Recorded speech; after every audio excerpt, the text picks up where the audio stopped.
It is March in Lancaster County, and the ground is still frozen solid under 6 inches of mud.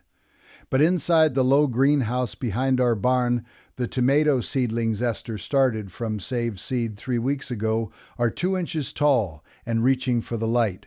The pepper starts are coming up thick. The early lettuce is already big enough to thin.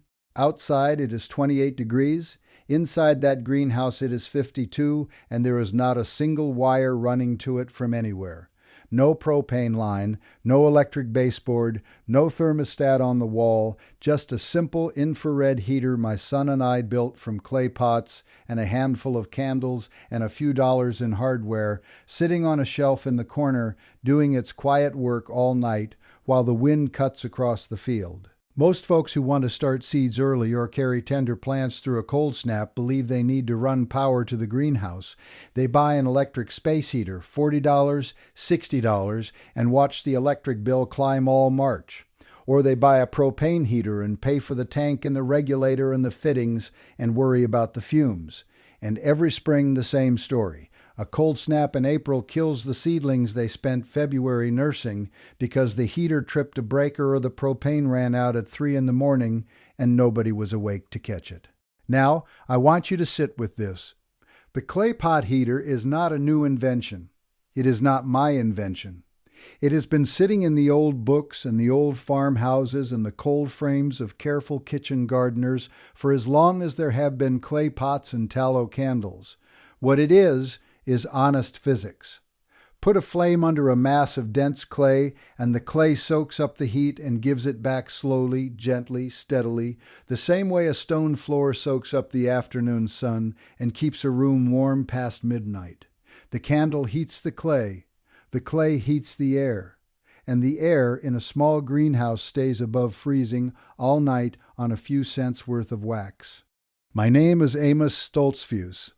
I am Amish and I farm in Lancaster County, Pennsylvania. I want to be honest with you right at the start, the way I always am. The title says infrared heater, and that is the right word for what clay does.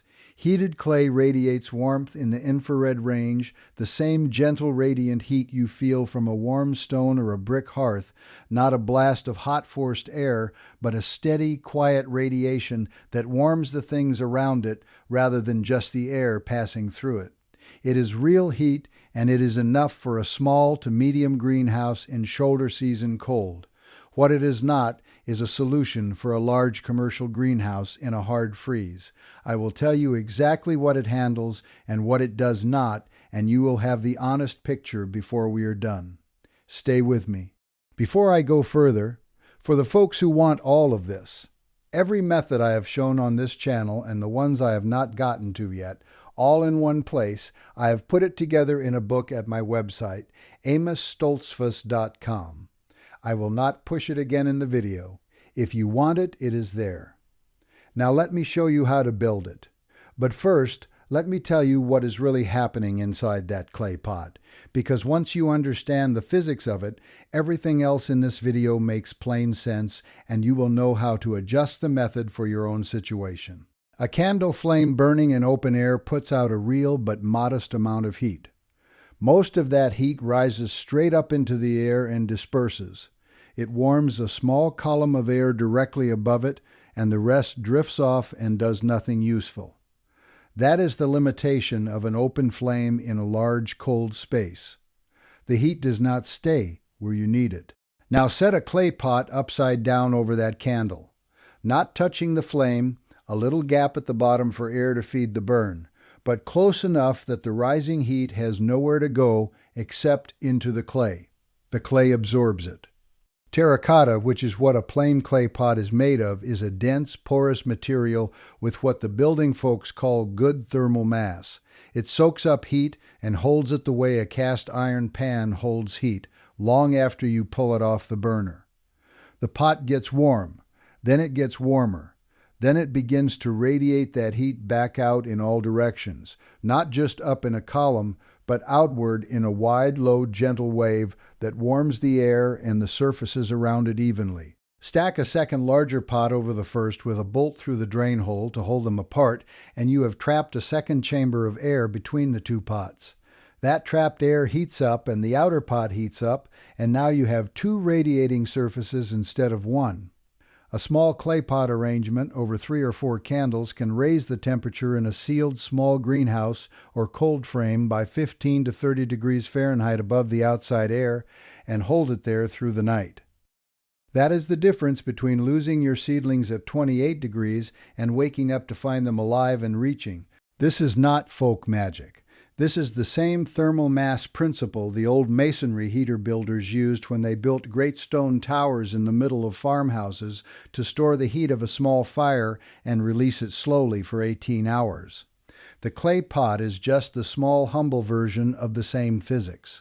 Now let me show you what to build and exactly how to build it, because the parts are simple and cheap, and you likely have most of them already. Here is what you need.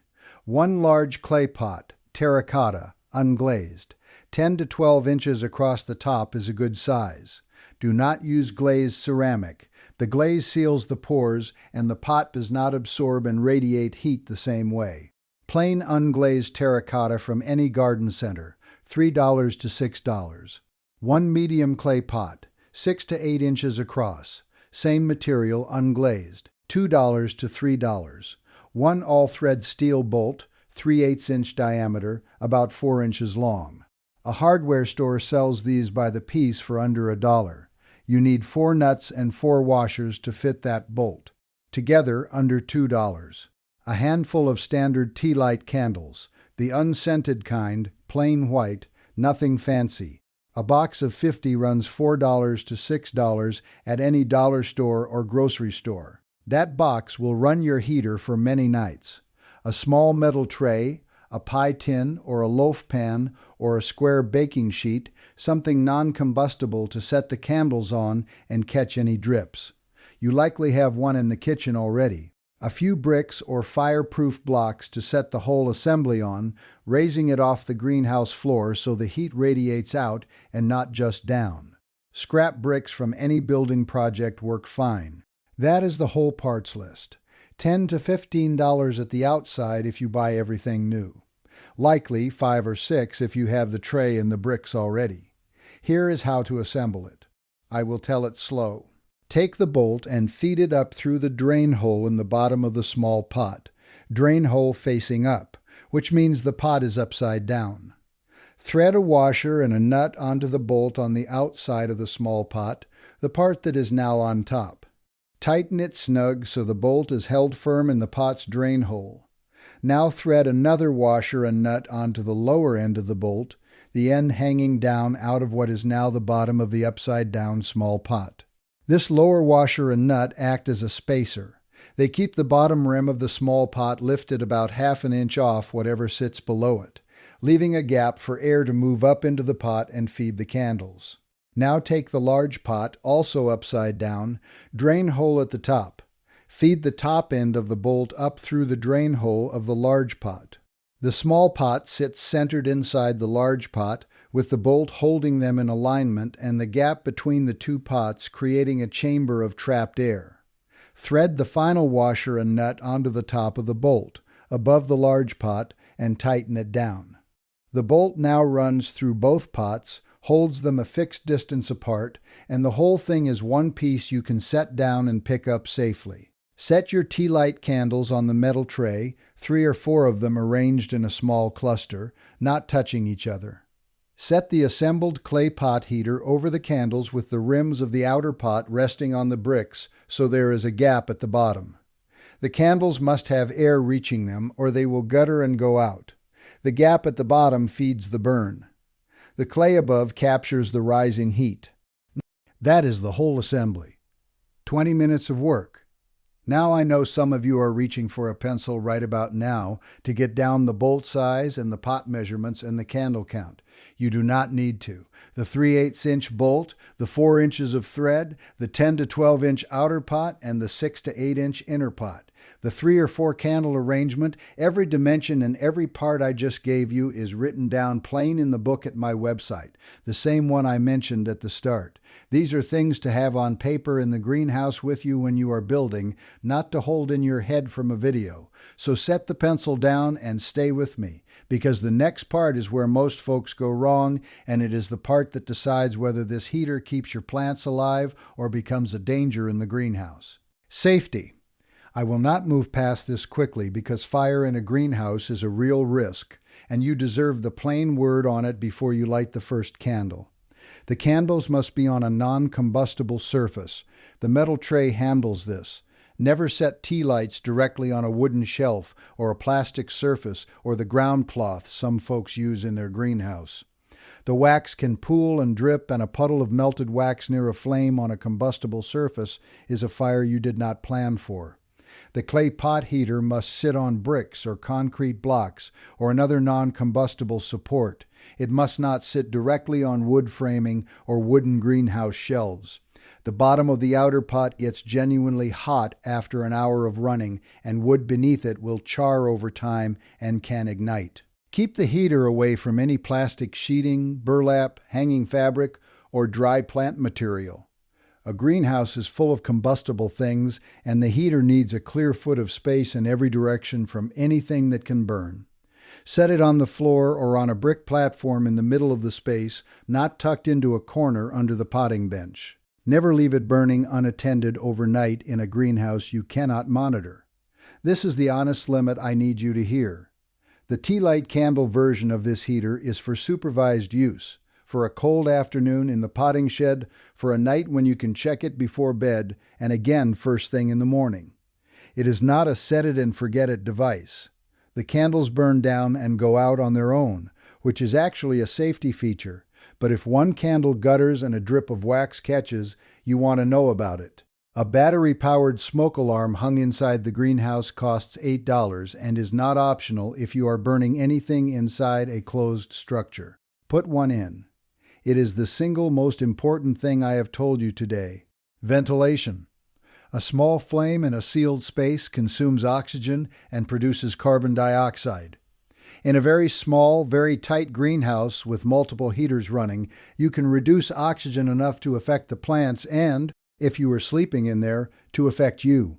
In normal greenhouse use with 1 or 2 heater units in a 6x8 or 8x10 structure that is not hermetically sealed, which most greenhouses are not, this is not a practical problem. But crack a vent or leave a small gap at the base, the plants want fresh air anyway, and the candles burn cleaner with it. That is the safety word. Mind it, and the heater is a simple, useful tool. Ignore it, and any fire is a danger. Treat it the way you treat a kerosene lamp or a wood stove, with ordinary careful respect, and it serves you well. Now, let me tell you how to get the most out of this heater, because there are 4 adjustments that make the difference between a heater that barely keeps up and one that holds your greenhouse comfortable through a hard shoulder season night. The first adjustment is placement.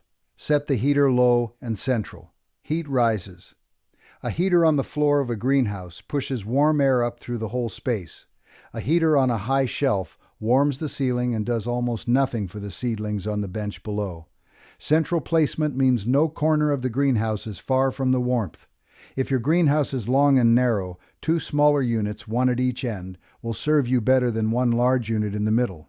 The second adjustment is the number of candles and the number of units. 1 3-candle unit under a 10-inch outer pot will raise the temperature in a sealed 4x6 cold frame or a very small lean-to greenhouse by 15 to 20 degrees on a calm night. A larger 8x10 or 8x12 greenhouse in serious cold, down to 20 or 25 degrees outside, needs 2 or 3 units working together. The math is simple. More clay mass and more candles mean more stored heat and more radiation. Scale the number of units to the size of the space and the severity of the cold. The third adjustment is insulation of the greenhouse itself. The heater can only do its work if the structure around it holds the heat it produces.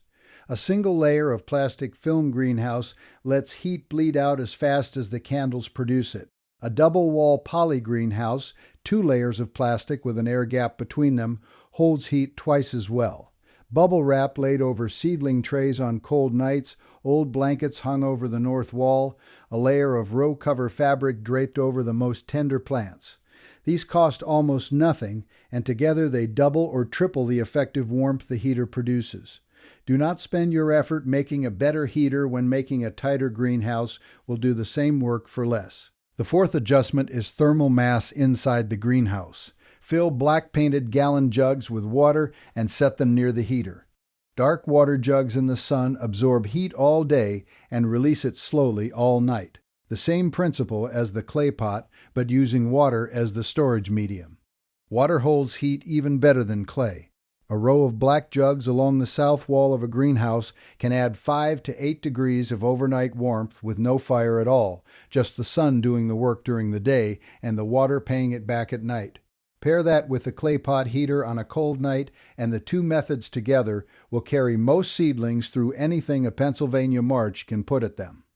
Now I want to take a moment because this is the part that matters. Look at what we have just walked through. A $10 assortment of clay pots and hardware store bolts and dollar store candles that raises the temperature in a greenhouse by 20 degrees and holds it there through the night. No wire from the power company. No propane tank, no monthly bill for the heat, no thermostat to fail at 3 in the morning.